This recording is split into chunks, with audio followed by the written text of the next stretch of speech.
தமிழ்நாட்டோட ஒரு நாள் முதல்வராக நடிகர் கமலஹாசன் இருந்தால் ரொம்பவே நல்லா இருக்கும் அப்படின்னு தன்னோட வித்தியாசமான கனவை தன்னோட ஃபேஸ்புக் பக்கத்தில் பதிவிட்டிருக்காரு அல்ஃபோன்ஸ் புத்திரன். தமிழில் வெளியான நேரம் படத்தை இயக்கியவர் தான் அல்ஃபோன்ஸ் புத்திரன். அது மட்டும் இல்லாமல் பிரேமம் அப்படிங்கிற மலையாள படத்தை இயக்கி எல்லாருடைய கவனத்தையும் தன் பக்கம் ஈர்க்க செய்தவன் கூட சொல்லலாம்.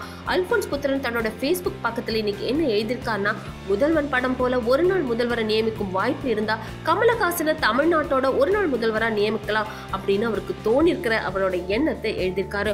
ஒரு நாள் போதும், இது விரைவிலேயே நடக்கும் அப்படின்னு சொல்லியிருக்காரு.